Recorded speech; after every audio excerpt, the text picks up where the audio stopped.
J'étais assise tranquillement à table à côté de mon petit-fils de 7 ans au deuxième mariage de mon fils. Soudain, le garçon a agrippé fermement ma main et a chuchoté « Mamie, je veux partir tout de suite ». Je lui ai demandé « Qu'est-ce qui ne va pas ?» Il a tremblé et a répondu « Mamie, tu n'as pas regardé sous la table, n'est-ce pas ?» J'ai lentement baissé mon regard et je me suis figé. J'ai pris la main de mon petit-fils et nous nous sommes levés en silence. Je suis si contente que vous soyez là. Si vous regardez cette vidéo, s'il vous plaît, mettez un « j'aime », abonnez-vous à la chaîne et dites-moi dans les commentaires d'où vous écoutez mon histoire de vengeance. Je veux savoir jusqu'où elle est parvenue. J'étais assise au milieu de la salle de mariage, une salle de bal illuminée par la lueur des bougies, juste à côté de mon petit-fils, le garçon que j'aime plus que ma propre vie. Aujourd'hui, c'était le mariage de mon fils, Alex, avec sa seconde épouse, Ava. Mon petit garçon, Léo, était occupé à faire rouler sa petite voiture rouge d'avant en arrière sur la nappe d'un blanc immaculé. Ses yeux clairs semblaient plongés dans son propre monde, où le bruit des adultes autour de lui n'existait pas. Je l'ai regardé et mon cœur s'est attendri. J'ai délicatement redressé le minuscule nœud papillon à son cou, un geste aussi doux que si je caressais le souvenir de sa mère, Maria, dont je me souviens de chaque tendre sourire comme si c'était hier. La douce mélodie du groupe de jazz emplissait la pièce, se mêlant au murmure des conversations et au tintement des verres de vin. La salle de bal était décorée avec un luxe impressionnant, avec des arrangements de rose d'un blanc pur sur chaque table, et la lueur des bougies se reflétait sur les assiettes en argent étincelantes. J'ai levé les yeux à la recherche d'Alex. Il était occupé à passer de table en table, trinquant pour remercier les invités avec un sourire radieux qui semblait vouloir cacher le vide que je savais qu'il portait encore dans son cœur depuis le départ de Maria. Au loin, Ava, la nouvelle femme de mon fils, resplendissante dans sa robe de mariée perlée, posait pour des photos avec ses amis. Son sourire était parfait, sans le moindre nuage, comme si le monde entier lui appartenait. Je l'ai regardé et j'ai senti quelque chose d'étrange dans ma poitrine, une sensation bizarre, mais j'ai essayé de l'ignorer, me disant que j'étais juste trop sensible. Les serveurs se déplaçaient avec grâce entre les tables, servant plus de vin, débarrassant les assiettes vides et arrangeant les serviettes.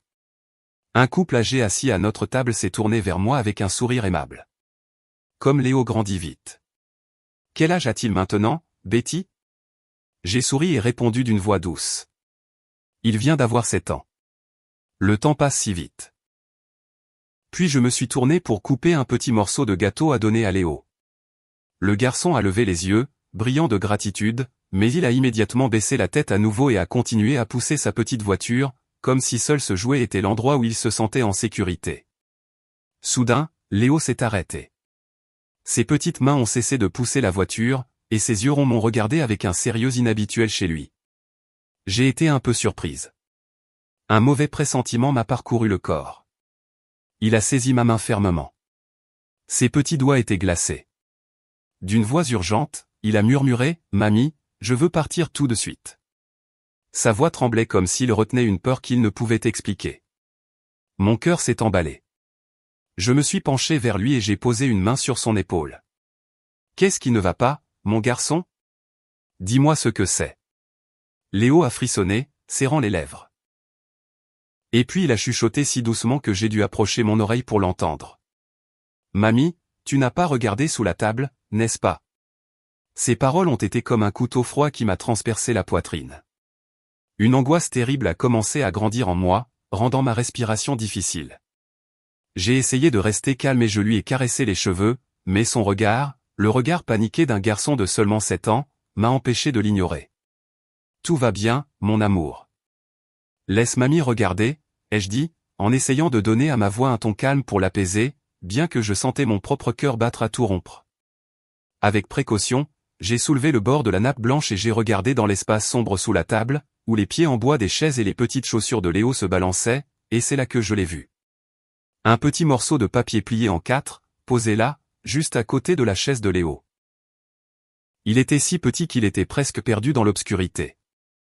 Mais sa présence m'a glacé le sang. Léo s'est blotti contre moi, sa petite main agrippant mon bras comme pour chercher refuge. Je sentais sa respiration agitée. Chaque tremblement semblait me dire que quelque chose n'allait pas du tout. Je me suis accroupi complètement, et d'une main tremblante, j'ai ramassé le papier.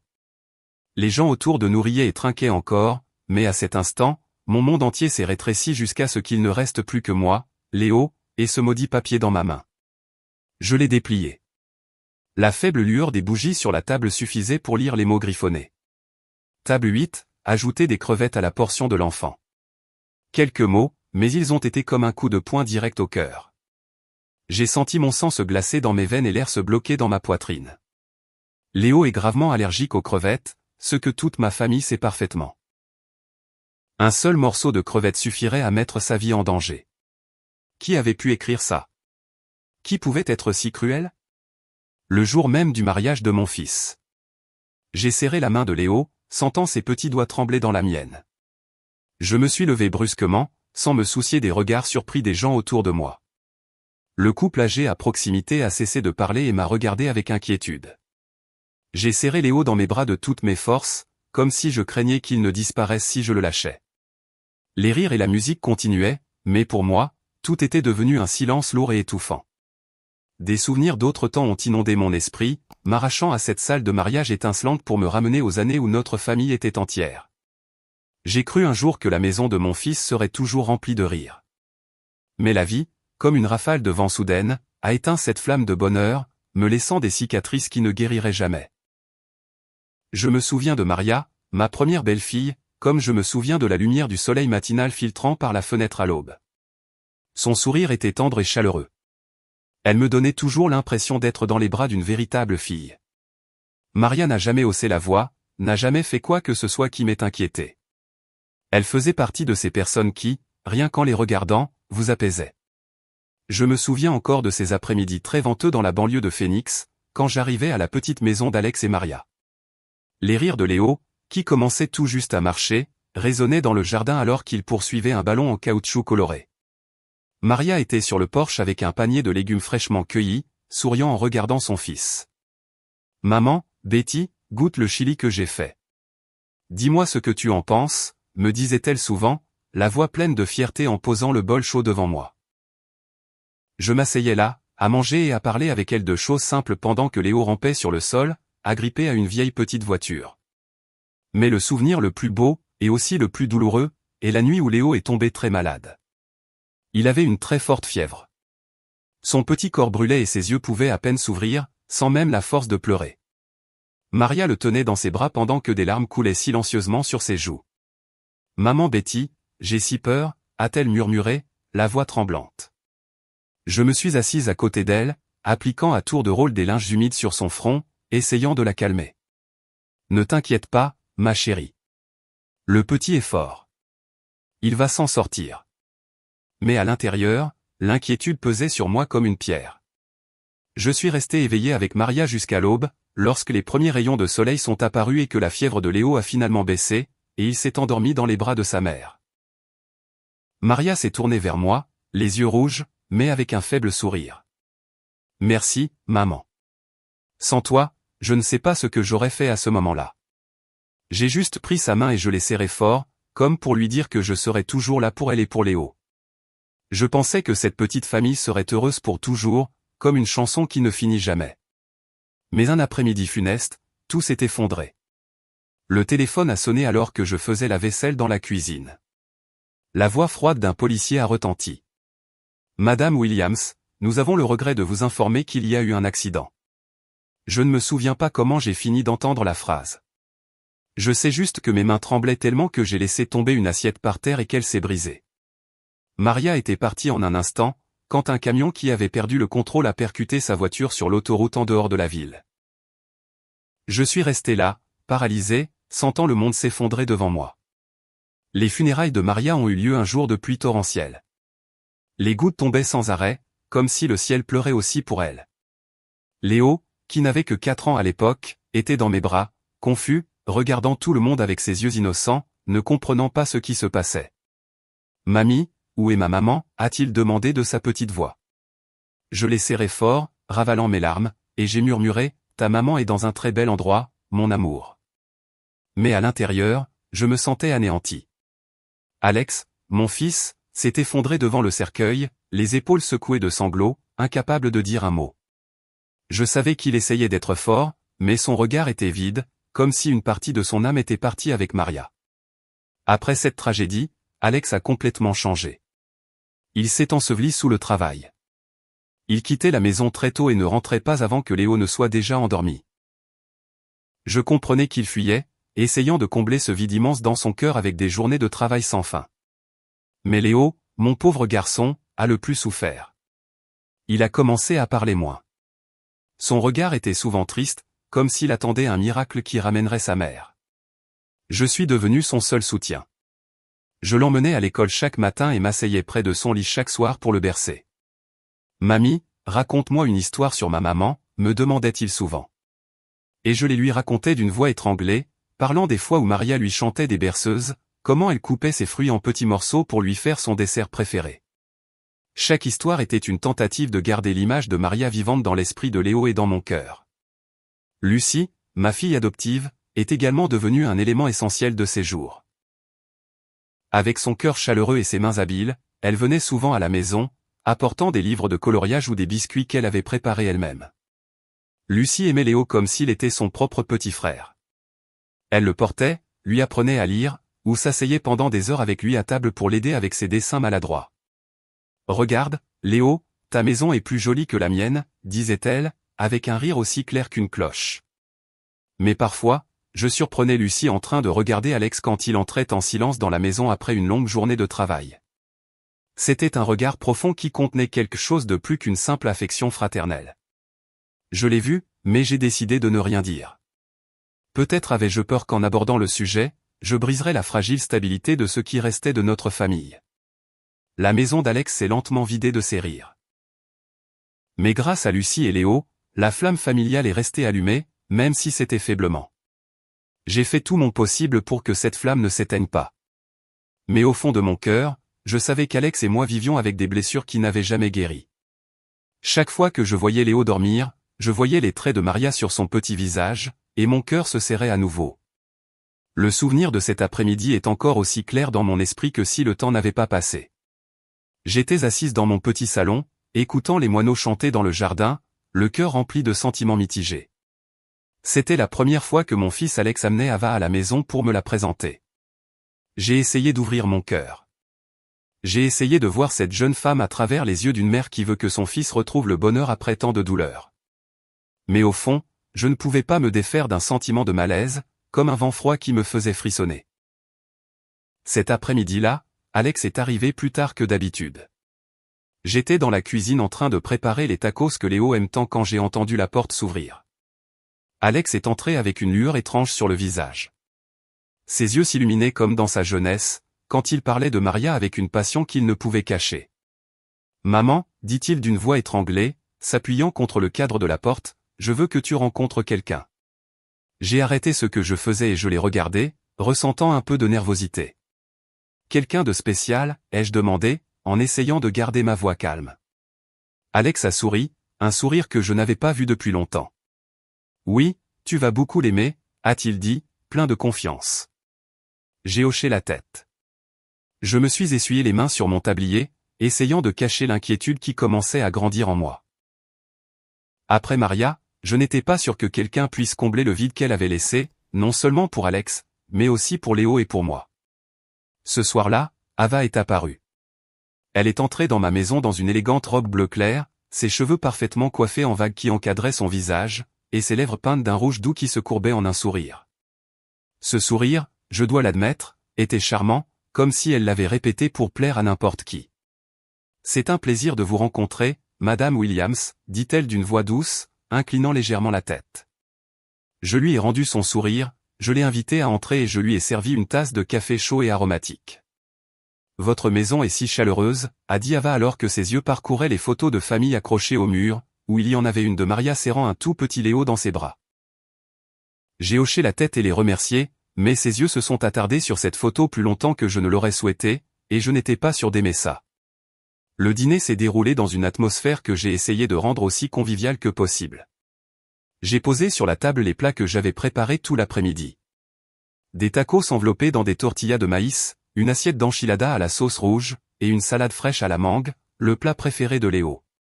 Alex était assis à côté d'Ava, ses yeux ne la quittant jamais. Son bonheur était visible dans chaque geste. « Maman, Ava travaille au marketing dans mon entreprise. Elle est très douée dans ce qu'elle fait, a-t-il dit, la voix pleine de fierté. Ava a souri. Elle m'a servi une enchilada avec un mouvement délicat mais calculé. Madame Williams, c'est délicieux. Il faudra que vous m'appreniez à le faire, dit-elle en me jetant un regard amical. J'ai souri et répondu poliment, mais une petite partie de moi restait mal à l'aise. Il y avait quelque chose dans sa façon de parler, dans sa façon de rire, qui me donnait l'impression d'assister à une pièce de théâtre très bien mise en scène. Léo, mon petit-fils, était assis en bout de table, étrangement silencieux. Lui, qui d'habitude n'arrêtait pas de parler de l'école ce soir-là, picorait simplement sa nourriture sans lever la tête une seule fois. J'ai remarqué qu'il évitait le regard d'Ava, comme s'il essayait de se cacher dans un coin sûr. Ava s'est penchée, a sorti une barre de chocolat de son sac à main et l'a posée devant Léo avec un sourire radieux. « C'est pour toi. »« C'est très bon, Léo, » dit-elle d'une voix aussi douce que si elle essayait de le conquérir. Mais Léo est resté immobile, ses petites mains agrippant ses couverts, puis il a simplement détourné le visage sans toucher au chocolat. J'ai vu un éclair de peur dans ses yeux et j'ai eu l'impression que mon cœur se serrait. Alex a froncé les sourcils, sur le point de gronder son fils. « Léo, qu'est-ce qui t'arrive ? Ava te donne un bonbon. » Je suis rapidement intervenu. « Ce n'est rien. Il est probablement un peu fatigué. Laisse-le, mon fils. » Alex a soupiré, mais n'a rien dit de plus et s'est tourné pour servir plus de vin à Ava, comme s'il voulait détendre l'atmosphère. Lucie, ma fille adoptive, était également au dîner. Elle était assise en face de moi, mangeant en silence, mais j'ai remarqué comment son regard s'est assombri quand Ava a pris la main d'Alex sous la table. Lucie a toujours été une fille très sensible, et je sais qu'elle aime Alex comme un frère, mais je me demande parfois si ce sentiment n'est pas plus profond. Quand Ava a pris la main d'Alex, la main de Lucie s'est arrêtée au-dessus de son verre, et j'ai vu ses doigts se crisper un peu. Elle n'a rien dit. Elle a juste baissé la tête et a continué à manger. Mais ce silence était plus lourd que n'importe quel mot. Je voulais lui demander. Je voulais comprendre ce qui la rendait triste, mais je savais que ce n'était pas le bon moment. Après le dîner, Ava a insisté pour faire la vaisselle, même si j'ai refusé plusieurs fois. « Madame Williams, laissez-moi, reposez-vous », dit-elle avec un enthousiasme débordant. J'ai accepté à contre-cœur et je l'ai regardée aller dans la cuisine, retrousser ses manches et fredonner un air joyeux en nettoyant. Je dois admettre qu'elle a tout fait impeccablement. La vaisselle était soigneusement empilée et l'évier brillait. Pendant un instant, j'ai pensé, cette fille a l'air très attentionnée. Mais ensuite, quand je suis sorti dans le salon, j'ai vu Léo assis, en train de colorier, ses petites mains agrippant un crayon de couleur. Ava s'est approchée et s'est assise à côté de lui, le complimentant. « Tu dessines si bien, Léo. »« Qu'est-ce que c'est ? » ?»« Laisse-moi voir. » Mais Léo a immédiatement lâché le crayon et s'est reculé avec une expression de méfiance, comme si elle était une menace. Ava m'a jeté un coup d'œil et a rapidement forcé un sourire, comme pour masquer le moment gênant. « Quel garçon timide, » dit-elle de la même voix douce. Mais j'ai vu quelque chose d'étrange passer dans ses yeux. Alex, pendant ce temps, ne semblait rien remarquer d'anormal. Il était occupé à servir plus de vin, à raconter des anecdotes amusantes du travail et à rire bruyamment chaque fois qu'Ava racontait une blague. La présentation s'est terminée avec mon fils complètement satisfait, raccompagnant Ava à la porte, les yeux fixés sur elle comme s'il n'y avait personne d'autre au monde. Je suis resté là, à les regarder s'éloigner avec un sentiment étrange dans mon cœur, comme si quelque chose n'allait pas. Le temps a passé et Ava a progressivement fait partie de nos vies. Un matin de week-end, alors que le soleil éclatant de Californie inondait le salon à travers les fenêtres, je tricotais une écharpe quand Ava est apparue, souriant jusqu'aux oreilles. « Madame Williams, je veux emmener Léo au parc aujourd'hui. »« C'est d'accord ?» demanda-t-elle, la voix pleine d'enthousiasme. J'ai regardé Léo, qui était par terre en train de jouer avec ses cubes en bois, le visage inexpressif. « Bien sûr, je suis sûr qu'il adorerait, » ai-je répondu, en forçant un sourire. Même si je sentais un petit doute en moi, Alex était parti travailler, et je pensais qu'un peu d'air frais ferait du bien à Léo. Ava a pris la main de Léo et l'a conduit vers la porte pendant que je les regardais partir avec une étrange lourdeur dans le cœur. Quand ils sont revenus, Ava est entrée avec un sourire triomphant. Il s'est tellement amusé. Il n'arrêtait pas de descendre du toboggan, et il a même demandé une autre glace, a-t-elle raconté, la voix pleine d'excitation. Mais quand j'ai regardé Léo, j'ai vu que sa chemise était sale, avec quelques taches de terre séchée sur le tissu bleu que j'avais moi-même repassé ce matin-là. Il était silencieux, sa petite voiture à la main, sans dire un mot sur sa sortie. « Tu t'es amusé, mon garçon ?» ai-je demandé en m'accroupissant pour lui caresser les cheveux. Il a juste hoché légèrement la tête, en détournant le regard. Je voulais lui en demander plus, savoir pourquoi il était si silencieux, mais Ava est intervenue avec sa voix toujours douce. « Je vous l'ai déjà dit, Madame Williams, il a adoré. » J'ai hoché la tête, mais en moi, une petite pièce du puzzle du doute commençait à se former. Une autre fois, alors qu'Alex était au travail, Ava est arrivée à l'improviste. J'étais dans la cuisine en train de préparer du chili pour le déjeuner quand je l'ai entendu parler à Léo dans le salon. Au début, sa voix était douce, mais soudain, j'ai entendu une phrase dure. « Reste tranquille, Léo. Ne fais pas de bêtises. Tu es un grand garçon maintenant, mais tu te comportes encore comme un bébé. » Je me suis arrêté net, les mains encore sur l'oignon que je coupais, et un frisson m'a parcouru le corps. Je suis sorti de la cuisine, et instantanément, Ava a changé de ton, devenant aussi douce que si rien ne s'était passé. Notre Léo est si intelligent. Regardez la grande tour qu'il a construite, dit-elle en montrant les cubes en bois avec lesquels le garçon jouait, avec un sourire radieux. Mais Léo a simplement serré les lèvres et m'a regardé comme s'il demandait de l'aide. J'ai essayé de sourire et j'ai dit, oui, il est très habile, mais à l'intérieur, le malaise commençait à grandir, comme une petite épine s'enfonçant dans mon cœur. J'ai essayé de me calmer. Elle n'a sûrement pas l'habitude des enfants, tout le monde est un peu maladroit au début. Le 7e anniversaire de Léo est un souvenir que je n'oublierai jamais. Lucie, ma fille adoptive, a passé toute la matinée à préparer un gâteau au chocolat, le préféré de Léo. Quand elle est arrivée avec le gâteau et l'a posé sur la table avec ses bougies allumées, Léo a crié de joie. Ses yeux se sont illuminés pour la première fois depuis des mois. « Tante Lucie, c'est mon gâteau préféré », s'est-il exclamé en courant pour la serrer dans ses bras. Elle a souri, lui a caressé les cheveux et lui a dit tendrement, « Je l'ai fait pour toi, mon amour. » Mangeant beaucoup. Je les ai regardés le cœur chaud, sentant que la flamme familiale se ravivait. Ava était là aussi, mais elle a seulement applaudi de manière forcée, debout dans un coin avec un sourire las. Son seul cadeau pour Léo a été une tape indifférente sur l'épaule et un « Joyeux anniversaire, champion ». J'ai vu Léo se recroqueviller un peu, évitant son regard, et mon cœur s'est à nouveau serré. Je voulais dire quelque chose, mais je suis restée silencieuse, me disant de ne pas trop m'impliquer. Une autre fois, Alex a emmené Ava et Léo à l'épicerie. Je suis resté à la maison, mais à leur retour, j'ai entendu Ava se plaindre d'un ton irrité. Léo a fait tomber un sac entier de bonbons à la caisse, et j'ai dû le payer. Quel garçon maladroit. Alex a froncé les sourcils et s'est tourné pour gronder son fils. Léo, tu es un grand garçon maintenant. Tu dois faire plus attention. J'ai vu Léo baisser la tête, les mains jointes, et ses yeux ont cherché les miens comme pour demander de l'aide. Je me suis rapidement approché et j'ai posé une main sur son épaule. Ne t'inquiète pas, mon garçon. C'était juste des bonbons. Mais à l'intérieur, je ne pouvais m'empêcher de me demander pourquoi Ava se mettait si facilement en colère contre un enfant. Pourquoi ne pouvait-elle pas être aussi douce que Maria l'avait été? Un après-midi, en allant chercher Léo à l'école, sa maîtresse m'a prise à part et m'a dit d'une voix basse mais inquiète, « Madame Williams, dernièrement, Léo parle moins et semble très renfermé. Se passe-t-il quelque chose à la maison ?» Je me suis figé, mais j'ai essayé de minimiser la situation. Je suis sûr que ce sont juste les changements, Madame Davis.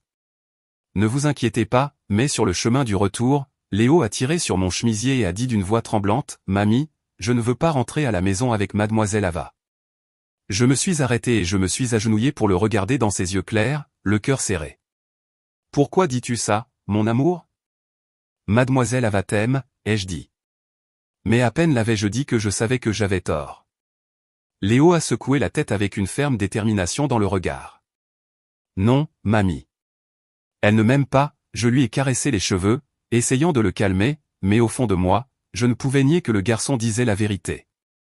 Lucie, qui était à proximité, avait tout entendu. Elle s'est détournée en silence, mais j'ai vu ses épaules bouger légèrement, comme si elle retenait un soupir. Toutes ces pièces détachées, tous ces petits signes. Je les avais vus, mais j'avais choisi de les ignorer. Et c'est ainsi que le jour du mariage de mon fils est arrivé. cet après-midi-là, le soleil doré de Floride entrait à flot par les grandes fenêtres, baignant la salle de bal d'une lumière radieuse, comme pour célébrer le jour heureux de mon fils. J'étais assise à la table numéro 8 à côté de mon petit-fils, Léo, et de Lucie, ma fille adoptive. Léo jouait avec sa petite voiture rouge, murmurant un doux « vroom vroom ». Je l'ai regardé et mon cœur s'est rempli de tendresse. Lucie, dans une simple robe beige, était assise de l'autre côté, se penchant de temps en temps pour dire quelque chose à l'oreille de Léo avec un sourire aussi doux que le soleil du matin. « Mange un autre petit morceau de pain, mon garçon », dit-elle en lui coupant un petit morceau. J'ai souri à cette vue, sentant un peu de réconfort dans mon cœur. Bien que notre famille ait traversé tant de douleurs, la présence de Lucie et de Léo était toujours le feu qui réchauffait mon âme. Alex, mon fils, vêtu d'un élégant costume bleu marine, se promenait entre les tables, trinquant avec les parents. Son visage débordait de bonheur. Son sourire radieux semblait vouloir effacer les années sombres qui ont suivi la mort de Maria. Je l'ai regardé, ressentant un mélange de fierté et de tristesse. Je voulais croire qu'il avait trouvé un nouveau bonheur, qu'Ava, la mariée éblouissante dans sa robe perlée, lui offrirait un nouveau foyer. Mais chaque fois que mon regard croisait celui d'Ava, qui riait bruyamment devant les appareils photo, ne lâchant jamais son verre de vin, je sentais une petite épine s'enfoncer dans mon cœur. Son sourire était trop parfait, comme un masque soigneusement placé. La douce mélodie du groupe de jazz jouait, se mêlant aux conversations animées des invités. Les serveurs se déplaçaient discrètement, servant des amuse-gueules, des crackers croustillants, une trempette au fromage aromatique et des assiettes de crevettes fraîches élégamment décorées. J'ai remarqué que Léo n'a pris qu'un cracker puis a soigneusement repoussé l'assiette de crevettes. J'ai froncé les sourcils et lui ai demandé à voix basse, « Tu n'aimes pas ça, mon amour ?» Le garçon a secoué la tête, détournant le regard comme s'il cachait quelque chose. Je voulais lui en demander plus, mais un parent proche m'a interrompu en disant joyeusement « Et Léo se comporte bien, Betty. Regarde comme il a grandi. » J'ai souri et répondu « C'est un petit homme intelligent maintenant. » Mais à l'intérieur, je ne pouvais m'empêcher de m'inquiéter. Léo n'avait jamais refusé de la nourriture d'une manière aussi étrange. Au loin, j'ai vu le regard d'Ava se tourner vers notre table. Le sourire sur ses lèvres a semblé se crisper une seconde, juste assez pour que personne ne le remarque, avant qu'elle ne se retourne pour continuer à trinquer avec un autre invité.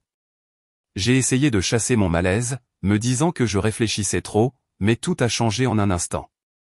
Léo, qui jouait encore avec sa petite voiture, l'a poussé trop fort, et le jouet a roulé sur le sol. Le garçon s'est rapidement accroupi pour le ramasser, mais je l'ai vu se figer, les yeux écarquillés, fixés sur quelque chose sous la table. Je me suis penché pour lui demander ce qui n'allait pas quand Léo a sorti un petit morceau de papier plié en 4, les mains tremblantes et le visage pâle. Il s'est immédiatement accroché à ma main et a murmuré avec urgence, « Mamie, partons. S'il te plaît, partons maintenant. » Mon cœur s'est mis à battre la chamade, comme s'il voulait sortir de ma poitrine. « Qu'est-ce qui ne va pas, mon garçon ?» ai-je demandé, en essayant de rester calme. Mais le regard paniqué de Léo m'en a empêché. En tremblant, il a répété cette question qui m'a glacé le sang. « Tu n'as pas regardé sous la table, n'est-ce pas ?» Ces paroles ont été comme un couteau froid qui m'a paralysé.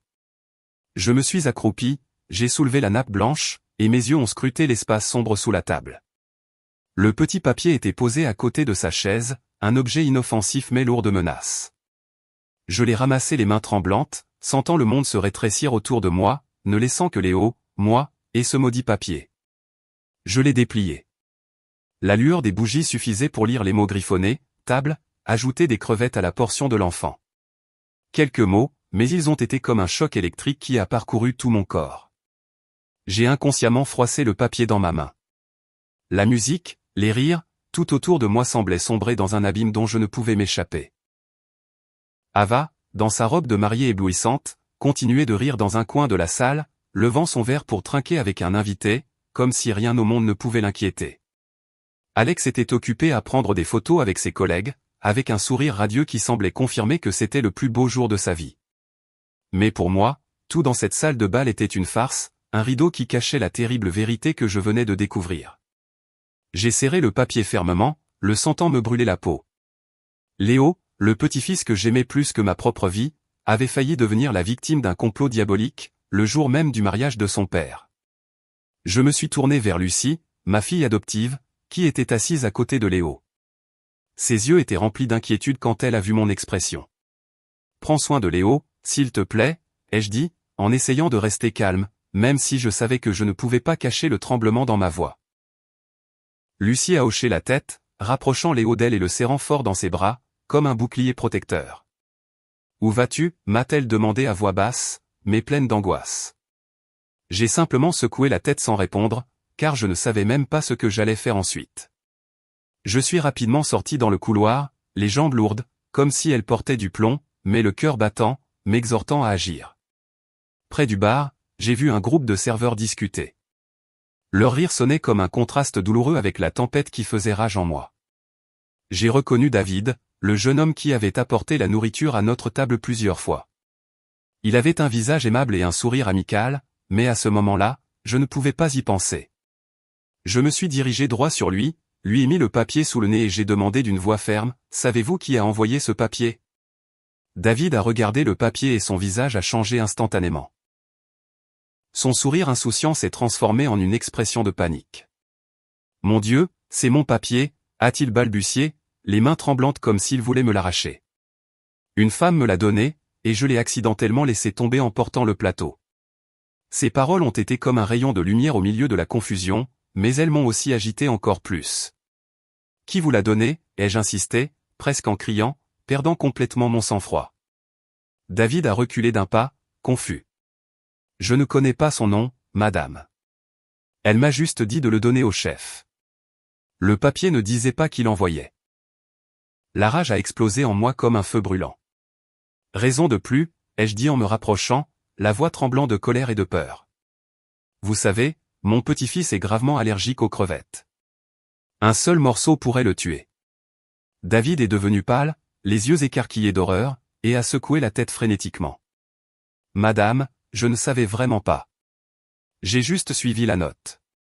Je n'étais au courant de rien. » Sa voix s'est brisée, comme s'il était lui aussi pris au piège de ce cauchemar. Les autres serveurs ont commencé à chuchoter entre eux, se regardant avec curiosité et inquiétude. J'ai serré le papier dans ma main, le sentant me brûler la peau. Je voulais crier. Je voulais tout casser, mais je savais que je ne pouvais pas laisser mes émotions prendre le dessus. Léo m'attendait, et je devais le protéger. De l'intérieur de la salle de bal, la voix de l'animateur a joyeusement annoncé qu'il devait se préparer pour le plat principal. Sa voix était comme un rappel cruel que le temps pressait, et que si j'hésitais, un piège mortel pourrait attendre Léo. J'ai pris une profonde inspiration, essayant de contrôler le tremblement de mon corps. Je savais que je ne pouvais pas rester silencieuse. Si je n'agissais pas tout de suite, je ne me le pardonnerais jamais. Je suis retourné dans la salle de bal, le papier toujours à la main, comme une preuve irréfutable d'un plan sinistre. La salle était encore inondée de la lueur des bougies, et la musique du groupe de jazz se mêlait au rire des invités. Les serveurs servaient silencieusement les plats principaux, et l'arôme de la viande rôtie et de la sauce emplissait l'air.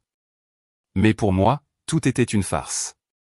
J'ai regardé Léo, blotti contre Lucie, ses yeux clairs pleins de peur fixés sur moi comme si j'étais son seul refuge au milieu de la tempête.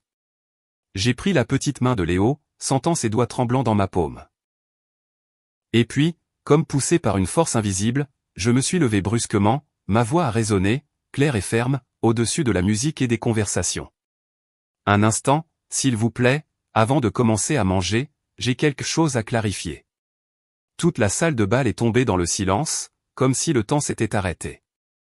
Tous les yeux étaient tournés vers la table 8, où je me tenais avec Léo à mes côtés, et Lucie assise avec une étincelle de détermination dans les yeux. Le tintement des verres a cessé, les murmures se sont tus, et je n'entendais plus que les battements de mon cœur dans ma poitrine. J'ai brandi le papier. Les mots griffonnés dessus étaient une accusation indéniable. Qui a écrit ce papier demandant d'ajouter des crevettes à la nourriture de l'enfant de la table 8, ai-je demandé, la voix tremblant d'indignation, mais en la forçant à être claire et tranchante. Des chuchotements ont commencé à se faire entendre, comme de petites vagues dans un lac calme. Certains invités se regardaient, secouant la tête avec des airs de curiosité et de confusion. Je sentais le regard de Léo fixé sur moi, comme s'il me suppliait de faire quelque chose pour le protéger.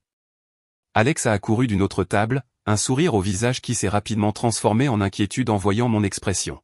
« Maman, que se passe-t-il » a-t-il demandé, complètement déconcerté. Je ne lui ai pas répondu immédiatement. J'ai simplement posé le papier sur la table et l'ai poussé vers lui. Lis-le toi-même, ai-je dit d'une voix dure, bien qu'à l'intérieur, j'étais en plein désarroi. Alex a pris le papier. Ses yeux ont parcouru les mots, et j'ai vu son visage pâlir et ses mains trembler légèrement. « Qu'est-ce que ça veut dire » a-t-il demandé, stupéfait, en me regardant, puis en regardant Léo, comme s'il cherchait une explication logique. Ava, dans sa robe de mariée éblouissante, s'est approchée, fronçant les sourcils avec une surprise parfaitement feinte. « Qu'est-ce que c'est que tout ça ?» Une sorte de mauvaise blague, dit-elle d'une voix douce, mais j'ai remarqué un éclair de panique dans ses yeux. Je l'ai regardé droit dans les yeux, le cœur serré par la colère et la peur. « Mon petit-fils est allergique aux crevettes, » ai-je dit, la voix tremblant d'indignation. Ce n'est pas une blague. C'est une tentative de meurtre.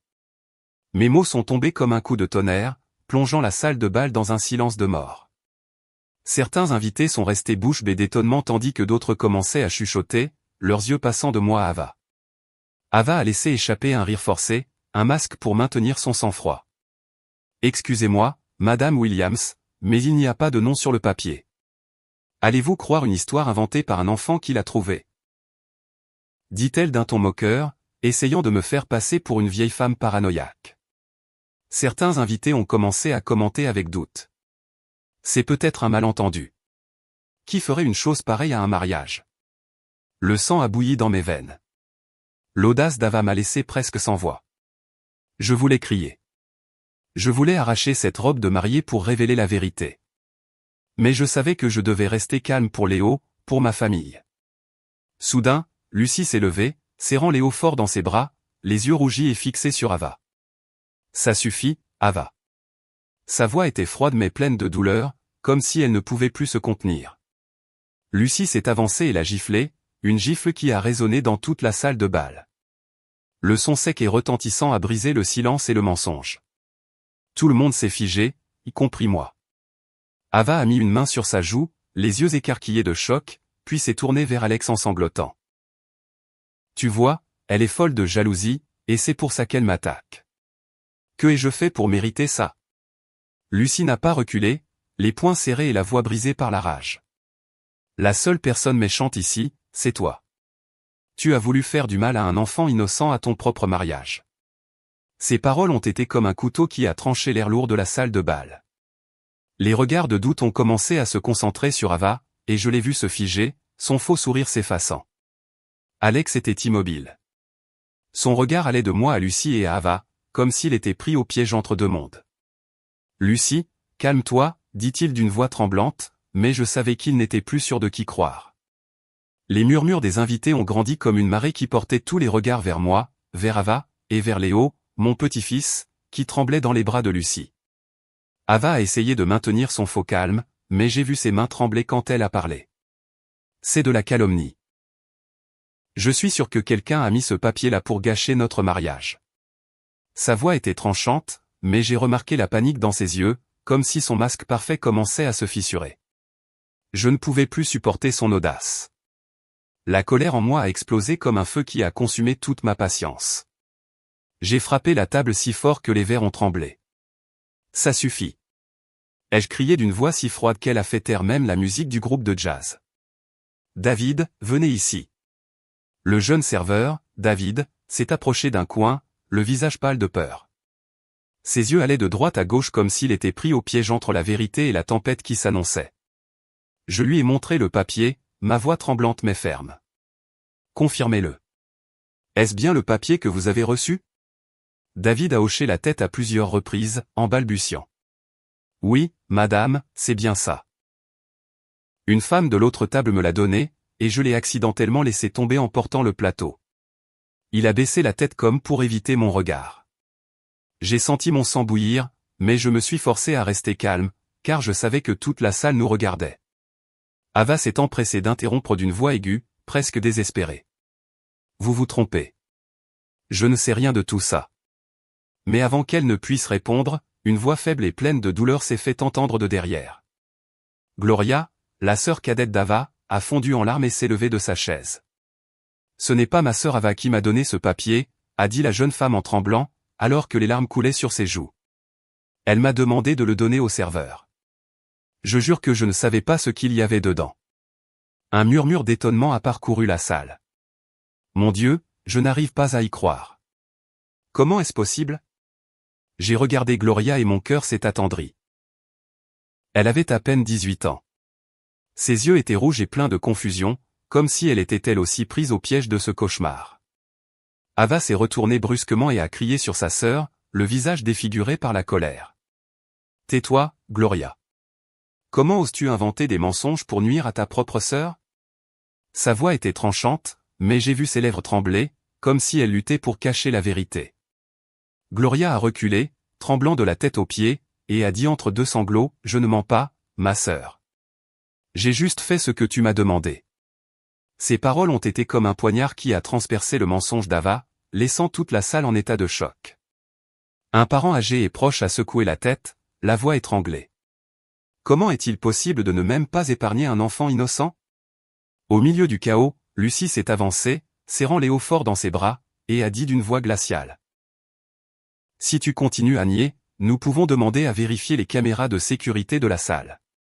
Tout sera éclairci en un instant. » Ces paroles ont été comme une pierre jetée dans un lac, provoquant des vagues de panique. Le visage d'Ava est devenu cendré, ses lèvres se sont serrées, et son regard a cherché désespérément une échappatoire. Mais il n'y avait plus d'échappatoire maintenant. Elle n'a pas dit un mot de plus, et ce silence, pour moi, a été la confession la plus claire de toutes. Alex s'est figé, la main tremblante sur l'épaule de Léo, regardant avec horreur la femme qu'il venait d'appeler sa femme, Ava. Sa voix s'est brisée, comme s'il essayait de s'accrocher à l'espoir que tout n'était qu'un malentendu, mais son regard, passant du papier à Léo, disait tout. J'ai vu son cœur se briser, tout comme le mien s'était brisé en découvrant le complot. Un oncle s'est levé et a secoué la tête, dégoûté. C'est incroyable. Une telle méchanceté un jour de fête. Sa voix tremblait comme s'il retenait son indignation. Après le défi de Lucie concernant les caméras de sécurité, un silence de mort s'est emparé de la salle de bal. Ava, la femme que j'avais autrefois essayé d'accepter comme faisant partie de ma famille, se tenait là, le visage pâle et les lèvres pincées, cherchant une dernière excuse. Mais la vérité était exposée, et elle n'avait plus nulle part où fuir. Alex, mon fils, s'est lentement approché d'elle, le visage tendu et les yeux rouges, et lui a demandé, « Ava, dis-moi la vérité. Est-ce que c'est vrai ?» Sa voix tremblait, comme s'il implorait une lueur d'espoir que tout n'était qu'une erreur. Mais je savais qu'au fond de lui, il sentait aussi la douloureuse vérité. Ava a reculé d'un pas, essayant de forcer un sourire tordu, mais ses yeux trahissaient sa panique. « Tu ne me crois pas ?» dit-elle d'une voix brisée, comme si elle essayait de s'accrocher à la dernière goutte de confiance d'Alex. C'est leur plan à eux. Je n'ai rien fait. Mais ses paroles sonnaient faibles, comme un vent sur le point de s'éteindre avant une tempête. Je l'ai regardée, le cœur lourd d'indignation et de douleur. Cette femme que je pensais apporterait le bonheur à mon fils se tenait maintenant devant moi comme une étrangère, un danger que je n'avais pas vu venir. Lucie, ma fille adoptive, a posé une main sur l'épaule d'Alex et a dit d'une voix qu'elle retenait de toutes ses forces. Léo a failli mourir à cause de cette femme. Ses paroles étaient aussi tranchantes qu'un couteau. Ava a crié désespérément, « Tais-toi. Tu n'es qu'une intruse jalouse. » Mais Lucie n'a pas bougé. Elle tremblait de rage, mais se tenait ferme, comme un bouclier pour Léo. « Comment oses-tu me traiter de jalouse ?» a répondu Lucie d'une voix glaciale. « Regarde cet enfant dans les yeux et dis-moi que tu n'as pas essayé de lui faire du mal. » Léo s'est accroché à moi, sa petite main serrant la mienne comme s'il craignait d'être entraîné dans ce cauchemar. Les invités ont commencé à se lever. L'ambiance festive était complètement brisée. Un parent de notre famille, Monsieur Johnson, a frappé la table avec colère. C'est une honte. Nous ne pouvons pas laisser passer ça. Des murmures de soutien se sont fait entendre comme des vagues qui ont grandi et ont noyé Ava sous les regards de mépris de tout le monde. Alex, pris au piège entre la vérité et l'amour, a crié, la voix brisée par la douleur et l'indignation. « Léo est mon fils. Tu as essayé de tuer mon fils à notre propre mariage. » Ces paroles ont été comme un coup de poignard direct au cœur d'Ava, et je l'ai vu fondre en larmes. Mais ces larmes, je le savais, n'étaient pas de repentir, mais d'avoir été découvertes. J'ai posé le papier sur la table et j'ai déclaré d'une voix ferme. Quiconque essaie de faire du mal à mon petit-fils n'aura jamais le droit de mettre les pieds dans cette famille. Mes paroles ont résonné, claires et inflexibles, comme une sentence. Ava a levé les yeux, pleins de feu, mais j'ai vu la défaite dans son regard. Elle avait perdu non seulement contre moi, mais contre la vérité. Le personnel de sécurité de l'hôtel s'est approché et, d'une manière polie mais ferme, a demandé à Ava de quitter la salle. « Madame, veuillez nous accompagner », a dit l'un d'eux d'une voix froide. Ava a reculé, cherchant de l'aide, mais personne n'a pris son parti. De nombreux invités secouaient la tête, laissant leur verre à moitié vide et soupirant avec résignation. « Incroyable », a chuchoté l'un. « Comment peut-on être si cruel » a dit un autre, horrifié. Alex se tenait immobile, les mains sur la tête comme s'il essayait d'empêcher son monde de s'effondrer. Puis, comme s'il n'avait plus la force de se tenir debout, il s'est lentement agenouillé devant Léo, la voix étranglée, « Mon fils, pardonne-moi. Pardonne-moi, mon garçon, de ne pas t'avoir protégé. » J'ai vu des larmes couler sur ses joues, et j'ai senti mon cœur se briser en deux. J'ai aidé Alex à se relever, en lui serrant les épaules, et j'ai dit d'une voix grave mais confiante, « Heureusement, nous l'avons arrêté à temps. Ce faux bonheur doit cesser ici et maintenant. » J'ai regardé Ava, qui était escortée dehors au milieu des regards de mépris, et dans mon cœur, je savais qu'elle n'avait jamais fait et ne ferait jamais partie de cette famille. Dans les jours qui ont suivi ce mariage de cauchemar, ma famille a été prise dans un tourbillon silencieux où les blessures saignaient encore et les questions sans réponse flottaient dans l'air. J'avais l'impression de me réveiller d'un cauchemar dans lequel j'avais failli perdre Léo, mon petit-fils, que j'aime plus que ma propre vie. L'histoire du mariage raté s'est répandue partout, des petites rues de banlieue aux conversations de parents éloignés. Le téléphone de la maison n'arrêtait pas de sonner. Certains blâmaient Alex d'avoir fait aveuglément confiance à Ava. D'autres compatissaient avec Léo, l'enfant innocent qui avait failli être la victime d'un complot diabolique. Mais pour moi, chaque appel n'était qu'un rappel douloureux de ce que nous avions traversé. Alex s'est renfermé après ce qui s'est passé. Il n'était plus l'homme radieux en costume bleu marine du jour du mariage. Au lieu de cela, il emmenait Léo à l'école et en revenait en silence chaque jour, le regard rempli de douleur et de culpabilité. Le nom d'Ava, telle une malédiction, n'a plus jamais été prononcé dans la maison. Je regardais Alex avec le cœur endolori, mais je savais qu'il avait besoin de temps pour guérir, pour se retrouver après avoir été trahi par la personne qu'il aimait. Je ne le blâmais pas, car je comprends que l'amour peut rendre aveugle. Mais je savais aussi que notre famille devait renaître de ses cendres. J'ai continué à m'occuper de Léo comme je le faisais depuis le départ de Maria. Je lui préparais ses plats préférés, comme des pâtes au fromage ou un pudding moelleux, en essayant de lui redonner un sentiment de sécurité. Mais qui a vraiment guéri l'âme de Léo? Ce n'était pas moi, mais Lucie, ma fille adoptive. Chaque matin, elle lui préparait avec soin son déjeuner pour l'école, choisissant méticuleusement des aliments sans crevettes ni rien qui pourrait le mettre en danger. Elle écrivait même un petit mot pour la maîtresse expliquant l'allergie de Léo, accompagné d'un visage souriant dessiné au crayon, ce qu'il adorait. « Tante Lucie, tu dessines si bien », s'exclamait Léo en ouvrant sa boîte à lunch, et je voyais ses yeux s'illuminer comme si une partie de son innocence était revenue. Chaque après-midi, Lucie emmenait Léo au parc voisin. Je les regardais de loin, la voyant lui apprendre à faire voler un cerf-volant, lui montrant comment tenir la ficelle pour qu'il s'envole haut. Une fois, Léo est tombé du toboggan, et Lucie a couru vers lui, l'a relevé, a épousseté ses vêtements et a murmuré « Tout va bien, mon amour. Je suis là. » Le rire clair de Léo a résonné, un son que je pensais avoir perdu pour toujours, et qui était maintenant comme un baume pour mon cœur. J'ai regardé Lucie avec une gratitude infinie, car elle n'était pas seulement une sœur pour lui, mais aussi comme une seconde mère, comblant le vide que Maria avait laissé. Une nuit où Léo avait une forte fièvre, j'ai vu Lucie passer la nuit à ses côtés. Elle était assise sur une chaise à côté du lit, posant des linges humides sur son front tout en lui racontant doucement l'histoire d'un moineau courageux qui avait traversé une tempête. Je suis resté à la porte, observant en silence, et j'ai réalisé que le regard d'Alex suivait Lucie depuis un long moment. C'était un regard complexe, plein de gratitude et de remords, comme s'il réalisait quelque chose qu'il avait ignoré pendant longtemps. Je n'ai rien dit. Je me suis simplement retiré en silence, leur laissant leur espace. Mais dans mon cœur, j'ai commencé à espérer qu'il y avait peut-être une lumière au bout du sombre tunnel de notre famille.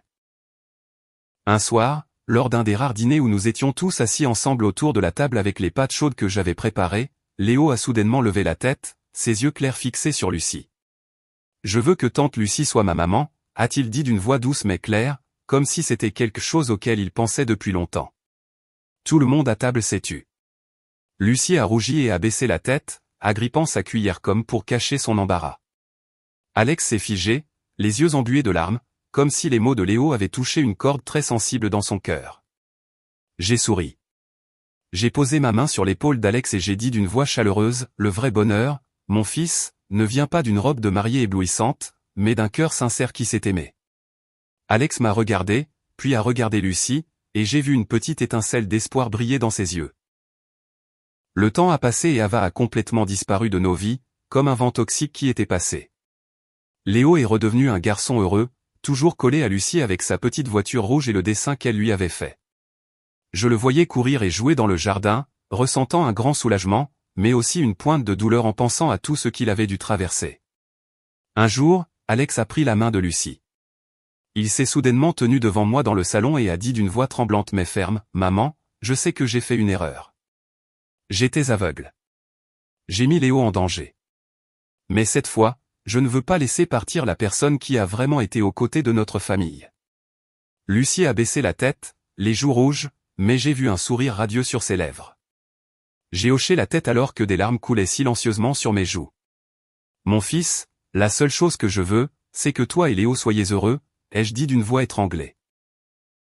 Ce soir-là, après que Léo se soit endormi, je me suis assise près de la fenêtre, regardant la lune argentée qui s'étendait sur la rue tranquille.